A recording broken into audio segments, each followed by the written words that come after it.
Hey y'all, I want to talk a little bit today about high-pass filtering and clipping, which is something that can be useful to think about when we're doing our sample editing, when we're doing our mixing, or even when we're doing synthesis. So a few years back, I was working on a project and a friend of mine sent me this sample. And as a first step, I thought to myself, oh, okay, well, why don't I make sure there are no low frequencies in this? So let me run it through a high-pass filter.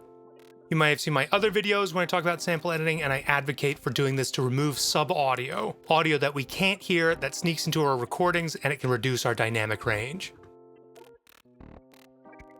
But when I applied this filter, we can see that actually it looks like maybe I've increased the amplitude here, and maybe I've increased it to clipping. So let me go Command Z to undo here. Boom.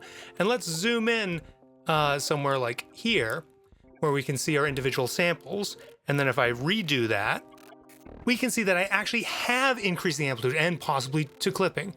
So how is this happening? Filters are removing and attenuating frequency. So how is this increasing the amplitude?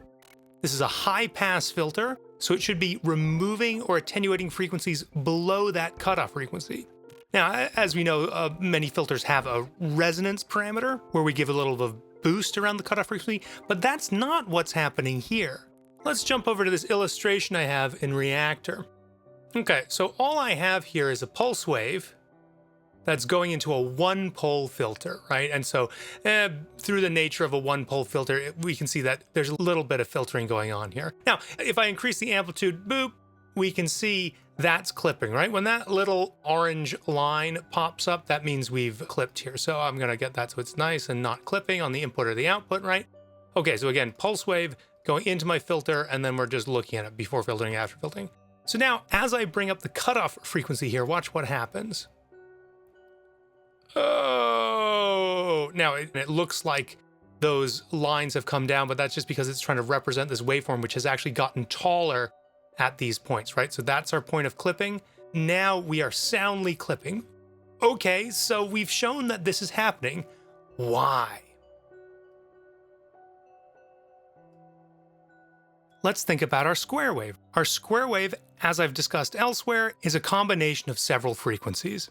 You have your fundamental frequency, then you have odd number multiples of that fundamental frequency at the amplitude of 1 over the harmonic number. So, in theory, if we have a square wave and we just filter out that fundamental, this is the subtraction that should be happening, right? And when this subtraction happens, we shouldn't get any clipping. That's different than the shape of the subtraction that's happening here. Just to prove this, here's another representation of that square wave. Now, I apologize, this is not the most square wave in the world. I have the harmonics here, 1, 3, 5, 7, 9, etc. And I have them pretty close to 1 over the harmonic number in the ratio. So this would be 1 over the third harmonic, so that would be 0.3333. Now, I only have the first 15 harmonics. If we were making a proper square wave, it would go even further, and then this would get even flatter. And so when I turn down this fundamental here, there's the subtraction that we were expecting, right? No clipping happening there when I turn down that one. So the reason things are happening differently here, we are attenuating those low frequencies, but for reasons I'll set aside for today, the phase of those frequencies that are attenuated are affected. And because of that, it's possible to push parts of the waveform, especially those that are very, very close to the threshold of clipping, to be greater amplitudes, to be further away from that zero axis. So what? Well, getting back to this original sample, what I did was I reduced the overall gain of this sample before running the low-pass filter. That way I could remove that sub-audio without clipping. In the case of your mixes, maybe that high-pass filter doesn't go on your master bus, or if it does, you make sure it has enough headroom before it gets there. If you're curious about why these phase changes happen, maybe I'll talk about it some other time, or you can poke around. There's plenty of resources online. All right, that's all I got for today. Catch you next time.